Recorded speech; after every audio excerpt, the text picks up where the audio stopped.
तो हम लोगों ने प्रीवियस लेक्चर में डिस्कस कर रहे थे quantum mechanical theory of normal Zeeman effect, right. Even Zeeman effect हम लोगों ने डिस्कस कर चुके हैं, दो टाइप्स का, normal Zeeman effect and anomalous Zeeman effect. उसके हम क्वांटम मैकेनिकल कॉन्सेप्ट को स्टडी कर रहे थे, जिसमें हम लोग एनर्जी कैलकुलेट कर लिए थे इन प्रेजेंस ऑफ मैग्नेटिक फील्ड। हमें डिस्कस करना था आज के लेक्चर में ज़ीमन शिफ्ट और एनोमलस ज़ीमन इफेक्ट को डिस्कस करना है, राइट। सो आज मैं ये कह सकता हूँ कि आज का जो टॉपिक है आज का भी बहुत इंपॉर्टेंट है और सबसे टफ है, तो बहुत ही कंसंट्रेशन से आप लोग समझिएगा।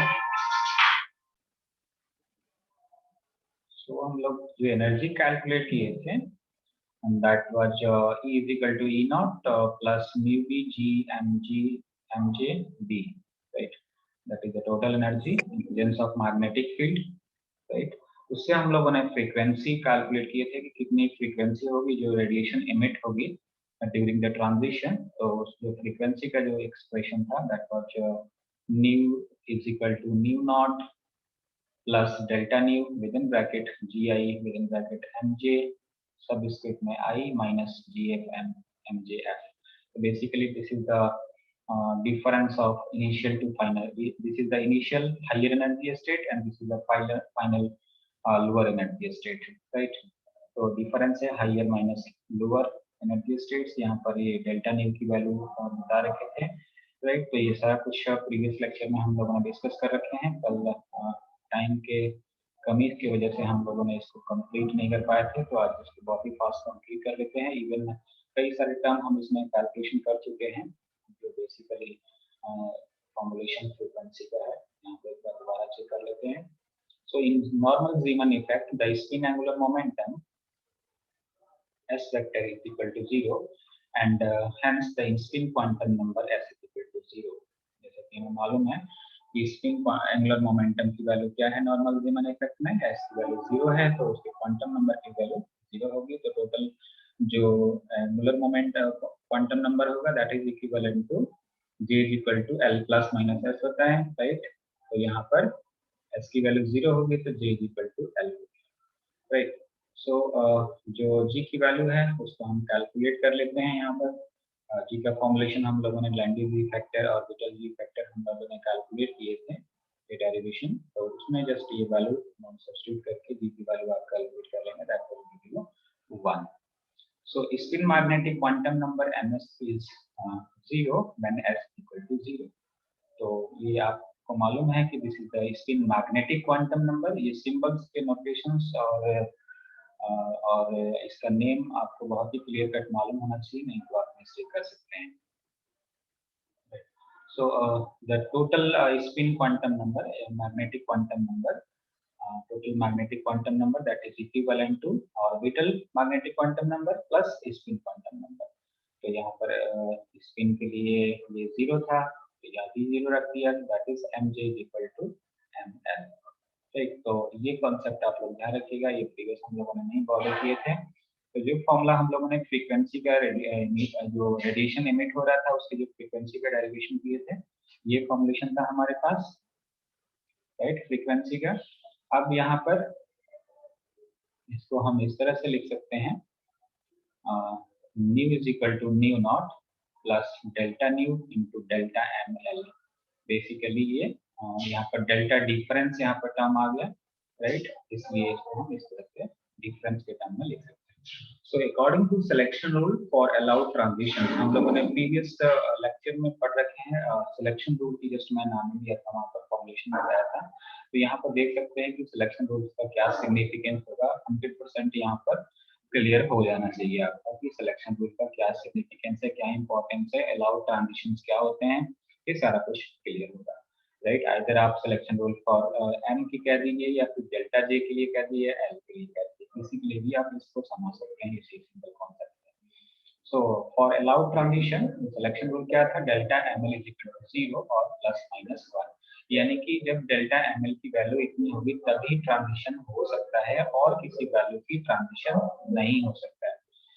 Therefore, 3 values of new we will get। कौन कौन से, 0 के लिए, एक +1 के लिए, एक -1 के लिए। तो हमें हमारे पास जो फ्रीक्वेंसी की जो वैल्यू होगी वो 3 हो जाएगी। कौन कौन से, एक nu is equal to nu not plus delta nu, ये किसके लिए, delta ml is equal to +1 के लिए, यहाँ पर नेगेटिव हो जाएगा -1 के लिए, और एक जस्ट न्यू नॉट हो जाएगा 0 के लिए। तो वही यहाँ पर तीनों वैल्यू लिखा है फ्रीक्वेंसी का कि किस तरह से मैग्नेटिक फील्ड अप्लाई करने पे कोई क्वांटम स्टेट स्प्लिट हो रहा है, एनर्जी लेवल जो रेडिएशन है उसका वो स्प्लिटिंग वहाँ पर रिप्रेजेंट हो रही है। तो जो यहाँ पर जो वैल्यू था वो सब्स्टिट्यूट कर दिए, म्यू बी की वैल्यू, राइट। तो ये डेल्टा एम एल के लिए 0 हो गया, nu is equal to nu naught, उसी तरह से -1 के लिए ये फ्रीक्वेंसी की वैल्यू होगी। तो हमारे पास तीन फ्रीक्वेंसी आ गए, एक न्यू नॉट आ गया जो कि सेंट्रल फ्रीक्वेंसी है, लेफ्ट हैंड साइड का जो हम लोगों ने बात की थी एंटी क्लॉकवाइज, और एक जो ये previous nu is equal to nu not plus base है, ये राइट हैंड साइड का जो क्लॉकवाइज फ्रीक्वेंसी डिस्कस की। तो वहाँ इसको देखिए, यहाँ पर नॉर्मल रीमन इफेक्ट को आप एक बार और अच्छे से समझ सकते हैं कि normal Zeeman effect a single spectral line that is split up into 3 components. हमने वहाँ पर कहा था कि मैग्नेटिक फील्ड के प्रेजेंस में कोई जो लाइट सोर्स है, जो लाइट स्पेक्ट्रम है, उसकी जो स्पेक्ट्रम क्या होती है, स्प्लिटिंग हो जाती है, that is called Zeeman effect, right. और वो किस तरह से स्प्लिट होती है, उसकी फ्रीक्वेंसी कितनी हो सकती है, वो यहाँ पर मैथमेटिकली बता रखा है कि किस तरह से उसकी ट्रांजिशन हो रही है। इवन यहाँ पर हमने डायग्राम बना रखे हैं, डायग्राम से भी आपको क्लियर होना है, राइट। तो ये ध्यान रखिएगा कि अ single spectral line that is split up into 3 components, presence of magnetic field, strong magnetic field, a single spectral line that is split up into 3 components, right. The middle component line occupies the same position as the original line of the frequency, that is nu naught, and the other two lines displaced equally on both sides of the original line by this mesh। यानी कि ये जो delta nu की value है, इससे left hand side में और right hand side में वो डिस्प्लेस जाता है, राइट, कितने फ्रीक्वेंसी से। So the frequency of the displaced lines are, ये हमारे पास न्यू1 न्यू2 और न्यू1 और न्यू2 की डिस्प्लेस लाइन की फ्रीक्वेंसी हो जाएगी। इवन हमने वही उसको नेमिंग कर दिया कि जो न्यू1 है वो पॉजिटिव हो गया, न्यू2 हो गया वो नेगेटिव, मतलब लेफ्ट हैंड साइड का यहाँ पर रिप्रेजेंट कर दिया गया, राइट।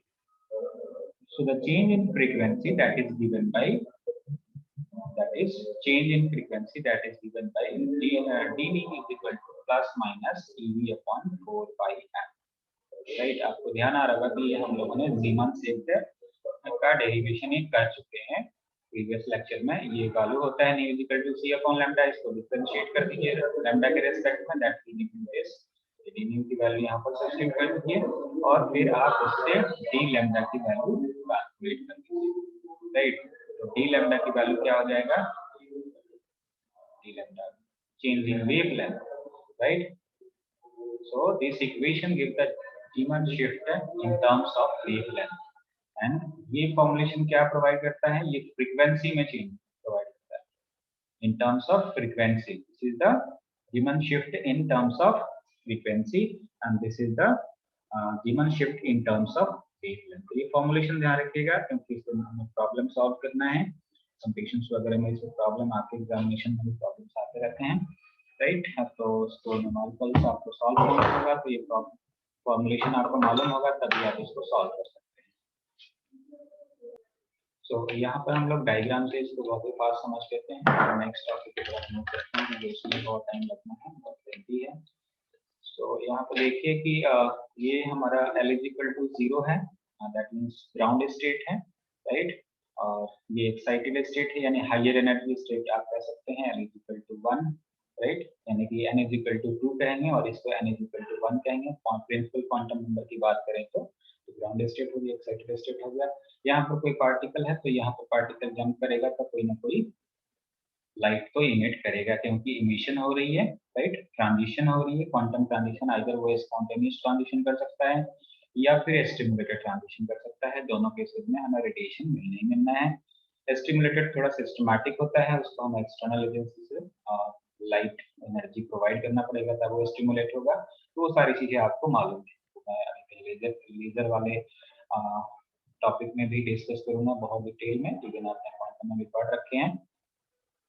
यहाँ पर देखिए, तो ये जो L is equal to 1 state था, यही स्प्लिटिंग यहाँ पर हुई in presence of magnetic field, right. किस तरह से, जो सेंट्रल था वो सेंट्रल पे कोई भी चेंजेस नहीं हुआ। यहाँ पर देखिए ऑर्बिटल मैग्नेटिक क्वांटम नंबर को यहाँ पर रिप्रेजेंट किया गया है, जिसको हम कहते हैं कि जैसे एल की वैल्यू जो 1 है, तो एम एल की वैल्यू कितनी होगी, 0 होगी, मतलब +1 से लेकर के -1 तक की होगी, राइट। प्लस एल से माइनस एल तक की, उसकी इंक्लूडिंग 0। तो यहाँ पर +1 भी होगी एम एल की वैल्यू, 0 भी होगी और -1 एल इक्वल टू 1 के लिए, राइट। तो ये तीन यहाँ पर स्प्लिटिंग रिप्रेजेंटेड है। तो यहाँ पर तीन स्टेट से जब ट्रांजिशन रिप्रेजेंट करेंगे, तो जो स्पेक्ट्रम जो हमें माइनस स्पेक्ट्रम जो ऑब्जर्व किया जाएगा वो इस तरह से होगा कि न्यू नॉट है वो सेंट्रल है, और न्यू1 राइट साइड में है क्योंकि डिस्प्लेस हुआ, और न्यू2 लेफ्ट हैंड साइड में, जो कि नेगेटिव क्वांटिटी के साथ रहता है। यहाँ पर न्यू2 आप देख रहे हैं और न्यू1 की value, right. So this first figure shows the spectral line that arises from a transition between two states, L is equal to 1 to L is equal to 0, in their absence of magnetic field, right. And this figure shows the splitting of the same spectral line into three components in the presence of magnetic field, right. तो आप इसको जीमन shift को, जीमन effect को quantum mechanically किस तरह से अपने magnetic field के प्रेजेंस में किस तरह से आप एक्सप्लेन कर सकते हैं, यहाँ पर हम लोगों ने सीखे, राइट। अब हम लोग बहुत ही फास्ट मूव करते हैं नेक्स्ट टॉपिक की तरफ, और उसके पहले आप लोग ये न्यूमेरिकल आप स्क्रीन पे देख ही रहे हैं, इसको ये आपके गूगल क्लासरूम पे होगा, इसको आप एक बार सॉल्व कर लेंगे। फॉर्मुलेशन है, मैं यहाँ पर टाइम इन्वेस्ट नहीं करने जा रहा हूँ क्योंकि ये बहुत ही इजी न्यूमेरिकल्स है, इवन आप कर सकते हैं, प्रीवियस कई सारे प्रॉब्लम कर चुके हैं, राइट। तो एक बार आप इसके स्क्रीनशॉट ले सकते हैं, इसको सॉल्व कर जरूर कीजिएगा, राइट।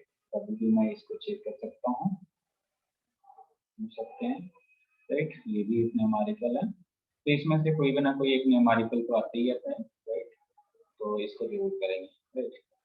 सो हम लोग नेक्स्ट टॉपिक जो है that is the anomalous जीमन effect, right. जैसे कि हम लोगों ने डिस्कस किया था कि दो तरह के जीमन इफेक्ट होता है, एक जीमन इफेक्ट होता है that is called normal जीमन effect, और दूसरा होता है दैट इज एनामलस जीमन इफेक्ट। तो इन दोनों में डिफरेंस क्या है, that is the strength of magnetic field and the number of splitting of spectral lines, किसी में कम होता है किसी में ज्यादा होता है, राइट।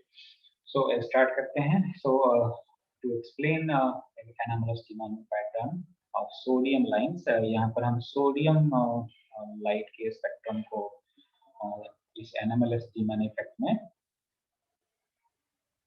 कंसीडर करेंगे, सोडियम स्पेक्ट्रल लाइंस को। ध्यान रखिएगा कि हम कहते तो हैं कि इसको मोनोक्रोमेटिक सोर्स ऑफ लाइट होता है sodium light, but that is not a monochromatic light on microscopic level, quantum mechanically, because यहाँ पर रीजन आप क्या बताएंगे कि in the spectrum of sodium there are two lines.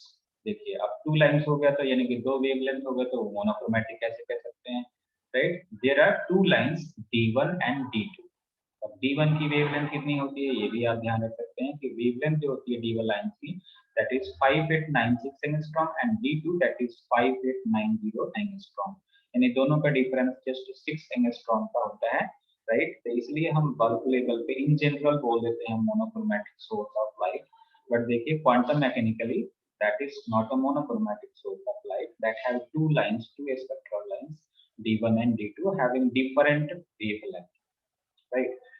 अब जो चीजें यहाँ पर डिस्कस होंगी वो नो डाउट प्रीवियस कॉन्सेप्ट तो है, बट बहुत एडवांस है, कंसंट्रेशन आपका 100% इसमें होगी, क्योंकि कई सारी चीजें इसमें बाउंस कर सकता है।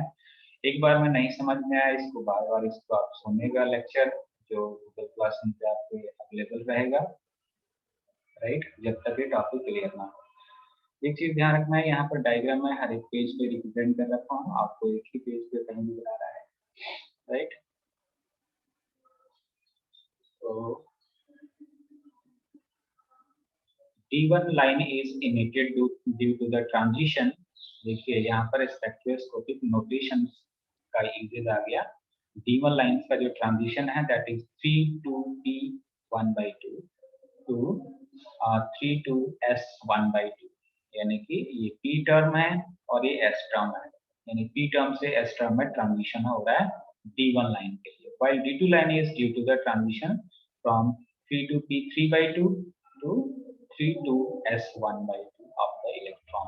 इलेक्ट्रॉन का इसमें भी P टर्म से S टर्म में हो रहा है। तो अब आप कह सकते हो कि सर इसमें भी तो आपने P और S ही बोले थे, तो आप देखो लोअरिंग एनर्जी और रेजिंग एनर्जी का टर्म भी तो ध्यान रखना है ना। यहाँ पर 3/2 से 1/2 में ट्रांजिशन हो रहा है, यहाँ पर J की वैल्यू 1/2 से J की वैल्यू और S में J की वैल्यू 1/2 में ट्रांजिशन हो रहा है, ये डिफरेंस है ना। तो कंसंट्रेशन जरूरी है। So when a weak magnetic field is applied, each line shows the anomalous Zeeman effect. यानी कि हमने पढ़ रखे हैं कि anomalous Zeeman effect क्या होता है। जब हमने weak magnetic field अप्लाई की तो देखिए कि more than 2 or 3 components में splitting हो रही है जो spectral lines है, right? That is the anomalous Zeeman effect. More than 3 components में splitting को हम क्या कहते हैं, anomalous, और less than 3 को क्या कहते हैं, normal Zeeman effect, यानी कि strong magnetic field में, right? तो each line shows the anomalous Zeeman effect. तो ये जो लाइंस जो है D1 और D2, तो यहाँ पर देखिए ये D1 को रिप्रेजेंट किया गया है, और ये जो मैंने बात किया कि D1 कहाँ से कहाँ ट्रांजिशन कर रहा है, D1 ये 3 to P1/2 से 3 to S1/2, ये 3 क्या रिप्रेजेंट कर रहा है, ये प्रिंसिपल क्वांटम नंबर को रिप्रेजेंट कर रहा है, ये ध्यान रखिएगा। आपको स्पेक्ट्रोस्कोपिक नोटेशंस मालूम होना चाहिए, टर्म्स मालूम होना चाहिए किस तरह से हम रिप्रेजेंट करते हैं, राइट। उसी तरह से D2 लाइंस को यहाँ पर रिप्रेजेंट किया गया है कि ये 3/2 हायर एनर्जी से इसमें S टर्म में 1/2 में ट्रांजिशन हो रही है, that is D2 line, right. तो ये है, ये जो हम लोग देख रहे हैं ये बल्क लेवल पे कह देते हैं कि ये है जो मतलब मैग्नेटिक फील्ड जब हमने अप्लाई किया तो ये स्प्लिटिंग दिखा रहा है। D2 लाइंस का देखो यहाँ पर कितने पे 4 में स्प्लिट हो गया, राइट, और यहाँ पर D1 लाइंस में 2 में, और ये भी एनर्जी लेवल था, ये 2 में स्प्लिटिंग, राइट। तो जो ट्रांजिशन होगा, जो उसके ट्रांजिशन होगा वो डिफरेंट होगा। अब इसमें देखो इसमें 5, इसमें कितना दिखा रहा है, V1, V2, V3, V4, ये 4 में स्प्लिट, यहाँ पर ट्रांजिशन पॉसिबल है, यहाँ पर 6 ट्रांजिशन पॉसिबल है। यहाँ पर करेक्शन करना जरूरी है, नेक्स्ट वाले में ये नॉट नहीं है, ये 6 है। इवन फॉर्मुलेशन में भी मिस्टेक है, उसको हम करेक्शन कर लेंगे। ये लास्ट वन V6 है, न्यू 6 है, V6 नहीं है, फ्रीक्वेंसी का सिंबल न्यू होता है, राइट। सो इसमें हम तो ये डिस्कस कर लेंगे तो भी आपका कंप्लीट हो जाएगा, दूसरा कर सकते हैं। So the splitting energy levels, the splitting of energy levels, the impedance of magnetic field, that is reason why ये हम लोगों ने कैलकुलेट किए थे कि मैग्नेटिक फील्ड में के प्रेजेंस से उसमें स्प्लिटिंग होती है एनर्जी लेवल्स में, और वो एनर्जी कितनी होती है, हमने एनर्जी कैलकुलेट किए थे, राइट। अब्सेंस में तो अलग होती है, अब्सेंस में तो कोई स्प्लिटिंग होती नहीं है, वो हम जस्ट E0 से रिप्रेजेंट किए थे, और जो पोटेंशियल एनर्जी में यानी कि एक चेंजेस हुआ था मैग्नेटिक फील्ड अप्लाई करके, तो ये हमने डेरिवेशन कैलकुलेट किए थे, ड्राइव किए थे, और लैंडिस फैक्टर और ऑर्बिटल जी फैक्टर के भी डेरिवेशन कर रखे हैं, ये वैल्यू कैलकुलेट कर रखे हैं। G that is called orbital splitting factor, और you can say Lande's factor, right. तो इन सारे के हेल्प से अब यहाँ पर हम लोग सारा कुछ देखना है कि किस तरह से स्प्लिटिंग हो रहा है ऑर्बिट पार्टिकुलर ट्रांजिशंस में एनर्जी स्पेक्ट्रल लाइंस का, राइट, और सिलेक्शन रूल्स का क्या यूटिलाइजेशन है। So let me not be the frequency of D1 lines in the absence of external magnetic field. ये हम कह सकते हैं कि absence of magnetic external magnetic field में न्यू नॉट हो गया, यानी इस पे कोई भी 0 लिखा है तो इसका मतलब कि इस पे कोई भी मैग्नेटिक फील्ड अप्लाई नहीं है। When the magnetic field is applied, the two energy states, यानी कि जिसमें ट्रांजिशन हो रहा है बहुत ही कंसंट्रेट होकर के, D1 लाइंस की हम बात कर रहे हैं, ट्रांजिशन हो रहा है 3 to S1/2, right, 3 to S1/2 and this 3 to P1/2, 3 to P1/2, ये जो दोनों लेवल से एनर्जी स्टेट है ये दोनों स्प्लिट हो जाएंगे, right. when the magnetic field is applied, the two energy states, this and this, will split into two parts. अब ये भी ऐसा नहीं कि अपने मर्जी से हम इसकी स्प्लिटिंग को रिप्रेजेंट कर सकते हैं, उसका टर्म्स एंड कंडीशन, उसका रूल है. देखो, the lower energy state, that is this, splits up into 2j plus 1, that is the multiplicity. कितने पार्ट में स्प्लिट हो सकता है, तो j की वैल्यू कितनी है यहाँ पर 1/2, इसमें रखिए, मैक्सिमम वैल्यू कितनी हो जाएगी, दैट विल बी 2. यानी कि ये जो एनर्जी स्टेट है कितने पार्ट में स्प्लिट होगा, 2 सब लेवल्स में स्प्लिट हो जाएगा, राइट. अब ये भी आपको मालूम है कि किस तरह से उसकी एनर्जी लेवल को हम कह सकते हैं, उसको ओरिएंट कर सकते हैं, वो that will defined by the energy, particular splitting factor से वो डिफाइन होगा, वो हम कैलकुलेट कर लेंगे ये जो स्प्लिटिंग एनर्जी है. ऐसा नहीं कि यहाँ भी हम कोई भी रूल्स अप्लाई करते हैं, राइट. उसका ऑथेंटिक रीजन है. सो द लैंगिग स्प्लिटिंग फैक्टर यहाँ पर हम कैलकुलेट कर लेते हैं, क्योंकि हमें जे की वैल्यू मालूम चल गया, एल की वैल्यू मालूम है, और एस की वैल्यू मालूम है ना. तो ये 0 है एल की वैल्यू, क्योंकि ये कौन सा टर्म है, एस टर्म है, तो एस टर्म के लिए एल की वैल्यू क्या होगी, 0 होगा. जे की वैल्यू 1/2 है, एस की वैल्यू 1/2 है. ये वैल्यू रख के हमने कैलकुलेट कर लिया कि एस टर्म की वैल्यू हमने यूज किए थे 2. इवन ये पहले न्यूमेरिकल में भी कर रखे हैं. Since j is equal to 1/2, तो उसके टोटल मैग्नेटिक क्वांटम नंबर क्या हो जाएगा, that is -j2 plus j, और यू कैन से +j2 -j, तो 1/2 और -1/2. तो gmj की वैल्यू कितनी हो जाएगी, यानी कि g की वैल्यू हम मैग्नेटिक फैक्टर 2 रख दिया और mj की वैल्यू 1/2 रखेंगे तो क्या हो जाएगा, 1 हो जाएगा. और एक बार mj की वैल्यू -1/2 रखें तो gmj की वैल्यू क्या हो जाएगी, -1. तो ये जो फैक्टर्स आ रहा है ये बहुत ही ध्यान से आपको समझना है, क्योंकि इसकी इंपॉर्टेंस है.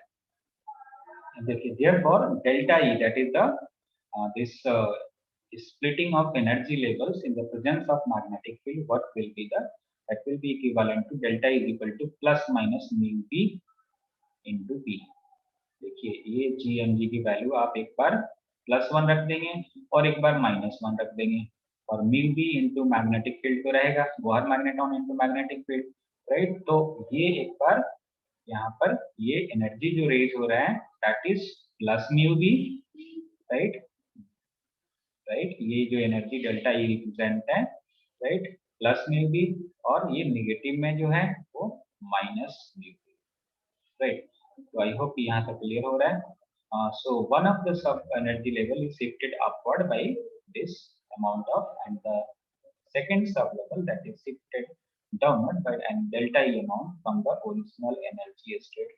This जो हमारी एनर्जी स्टेट था इस तरह से डाउनवर्ड और अपवर्ड शिफ्ट हो गई with the presence of magnetic field, external magnetic field, not internal magnetic field. इस चीज का ध्यान रखिएगा, इंटरनल मैग्नेटिक फील्ड की हमने बात नहीं की. एक्सटर्नल मैग्नेटिक फील्ड वो भी वीक मैग्नेटिक फील्ड है, तभी हम एनोमलस मैग्नेटिक की बात कर सकते हैं, राइट. अगर आपने स्ट्रॉन्ग मैग्नेटिक फील्ड की बात की है तो वो नॉर्मल मैग्नेटिक होगी, राइट. तो वहां पर स्प्लिटिंग जो फैक्टर है वो मैटर करेगा. अब देखिए इसमें आगे, so the energy states 3 2p1/2 also splits up into 2j plus 1. ये भी एनर्जी की स्प्लिटिंग इसी तरह से हम बात कर सकते हैं. तो यहाँ पर मैं ये पैराग्राफ एक्सक्लूड कर रहा हूँ, यहाँ तक आपको ये समझ में आ सकता है. इसको आप अगर ये समझ लिए तो सेम टास्क ये इस एनर्जी स्टेट के लिए बोला गया है, इवन सेम टास्क आगे भी इस एनर्जी स्टेट्स के लिए भी बोला गया है. तो आपको इसमें एक कोई समझ लेना है, आप तीनों इंडिविजुअली आप कर सकते हैं, राइट. यहाँ पर ये mj की जो वैल्यू है ये इम्पोर्टेंट है, ये इम्पोर्टेंट रखता है कि किस तरह से आपको इसको मेंशन करना है, राइट. और इवन ये डेल्टा ई कितना होगा इंटरेक्शन एनर्जी, ये मैटर करता है सारे केसेस में, राइट. यहाँ पर देख सकते हैं कि डेल्टा ई की वैल्यू कितना आ गई, 1/1/3 आ रही, राइट. इसमें जिस तरह से उस टाइम कैलकुलेट करेंगे यहाँ पर मेंशन कर सकते हैं, राइट. अब हम बात करते हैं ट्रांजिशन का, क्योंकि हमारे पास अब मेरे को कंपाइल भी करना है ये लेक्चर, तो जरूरी नहीं कि इसमें हम गो थ्रू हों सारे पोर्शंस में, राइट. आई होप कि इसको कर लेंगे. तो देखिए, so the allowed transition from higher energy state to lower energy state that are given by this. अब जैसे कि हम लोग बात करते आ रहे हैं फर्स्ट लेक्चर या सेकंड लेक्चर में कि ऐसे किसी भी एनर्जी स्टेट से किसी भी एनर्जी स्टेट में पार्टिकल जंप कर सकता है. There is a rule for transition and that rule is called selection rule and that transition is called allowed transition. और जिसमें ट्रांजिशन नहीं अलाउड है that is called forbidden transition, right? तो ये सारी चीजें आपको यहाँ पर याद रखना है. तो सिलेक्शन रूल इसके लिए क्या है, अलाउड ट्रांजिशंस के लिए delta M J is equal to 0 होना चाहिए और प्लस माइनस 1 होना चाहिए, यानी कि 3 कंडीशन हो गया, क्योंकि ये तो ट्रांजिशन पॉसिबल है नहीं, 0 to 0 transition that is not allowed, that is forbidden. तो अब इसमें इंडिविजुअली हम बात करेंगे कि delta M J is equal to 0 the possible transitions are. अब डेल्टा एम जे की वैल्यू हम देखते हैं इसमें फर्स्ट D1 लाइंस की हम बात कर रहे हैं यहाँ पर कि कितने ट्रांजिशंस पॉसिबल है. तो उतने स्पेक्ट्रम हो गए, यानी कि स्प्लिटिंग उतने ट्रांजिशन उतने हमें स्पेक्ट्रम मिलेगा, उतनी फ्रीक्वेंसी डिफरेंस मिलेंगे, राइट. तो यहाँ पर एक बार मैं तो डायग्राम को इधर रखूं. ये हम लोगों ने फर्स्ट केसेस के लिए देखते हैं, the allowed transition from higher energy state to lower energy state, right. इस स्टेट्स में हम ट्रांजिशंस को रिप्रेजेंट करेंगे. D1 लाइन को यहाँ पर डिस्कस कर रहे हैं. तो यहाँ पर न्यू1, न्यू2, न्यू3 एंड न्यू4 ये ट्रांजिशंस पॉसिबल है. अब उसके लिए क्या कंडीशन है कि डेल्टा एम जे जो है उसकी वैल्यू ये होना चाहिए, यानी कि डिफरेंस जो एनर्जी स्टेट जिस एनर्जी स्टेट का ट्रांजिशन अगर 0 हो जाता है उसमें ट्रांजिशन हो सकता है, +1 होगा उसमें ट्रांजिशन हो सकता है, -1 होगा उसमें ट्रांजिशन हो सकता है.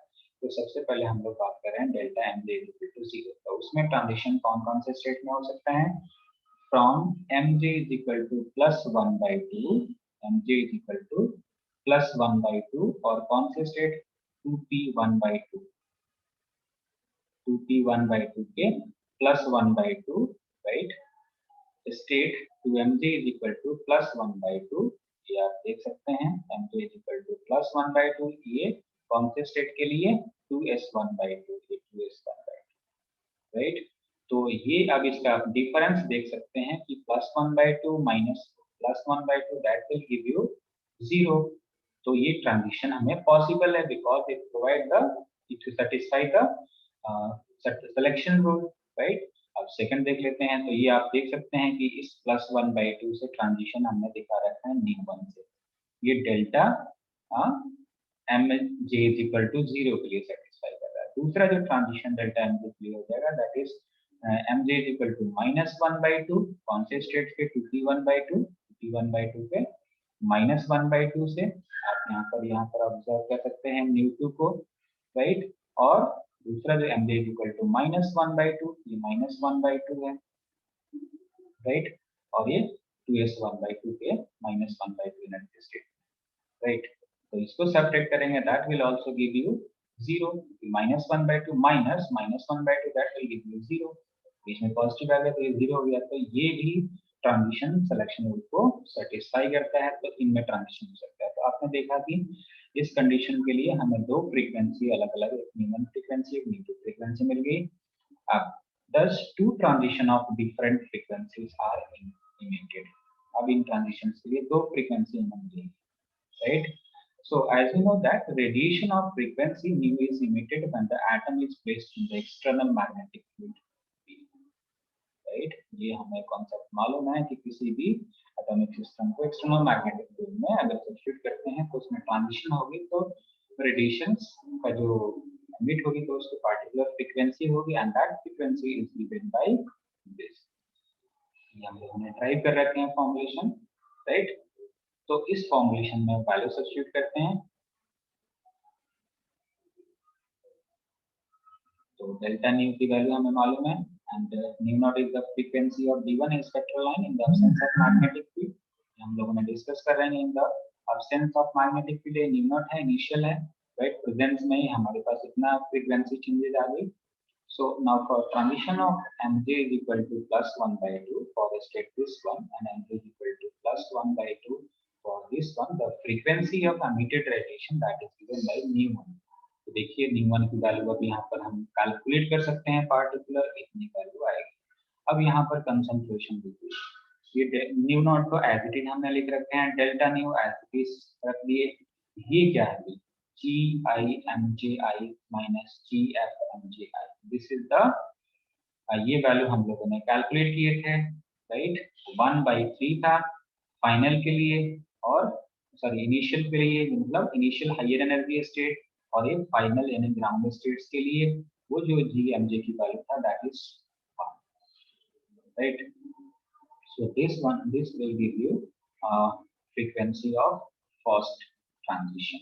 इसी तरह से हम लोग न्यू2 की वैल्यू कैलकुलेट कर लेंगे, that will give you this न्यू2 is equal to this.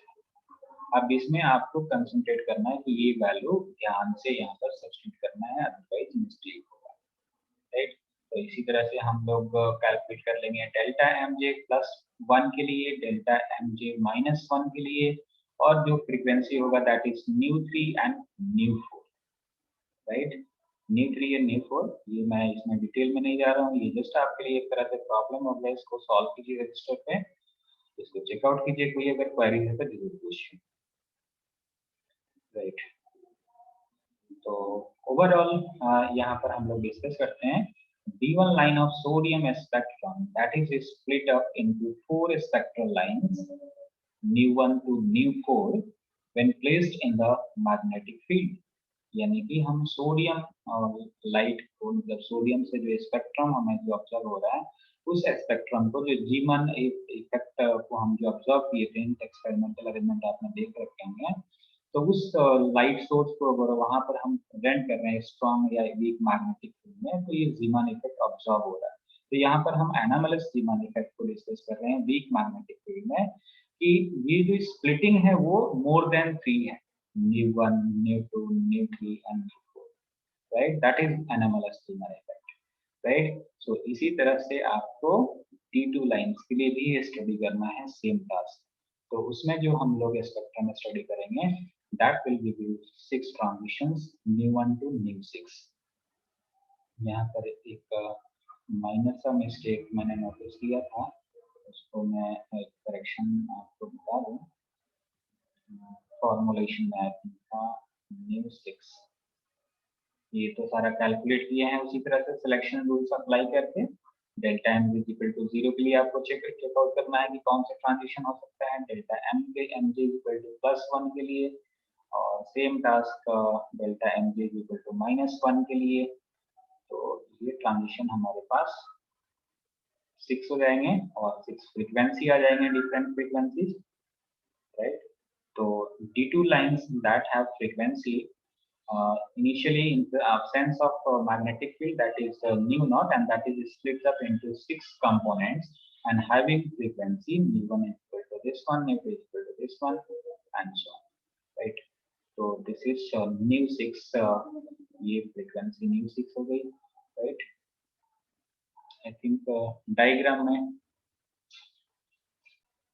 Diagram में है जो लास्ट है वो nu6 है, ये ध्यान रखिएगा, राइट। यहाँ पर ये सही है, ये गलत है, ये nu3 नहीं है, ये nu5 है, ठीक है, nu5 है। तो आप लोग जो कैलकुलेशन करेंगे तो आपके कैलकुलेशन में मिस्टेक नहीं होगा, इसमें टाइपिंग मिस्टेक है, राइट।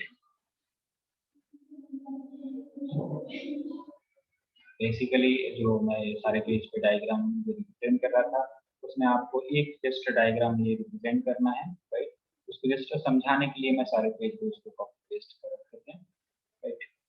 तो ये ओवरऑल ये आप कह सकते हैं कि in absence of magnetic field, right, weak magnetic field, ये सोडियम का जो स्पेक्ट्रल लाइन है इस तरह से है, राइट। और D1 D2 लाइंस का ट्रांजिशन हम दिखा रहे हैं, but in presence of magnetic field, weak magnetic field, इस तरह से उसके D1 और D2 लाइन का जो ट्रांजिशन है, जो स्पेक्ट्रल लाइंस जो हम ऑब्जर्व करते हैं वो डिफरेंट ऑब्जर्व करते हैं, राइट। तो इसको एक बार आप लोग कंप्लीट कर लीजिएगा अच्छे से, राइट। और इसमें कोई भी क्वेरीज हो तो जरूर आप पूछिए।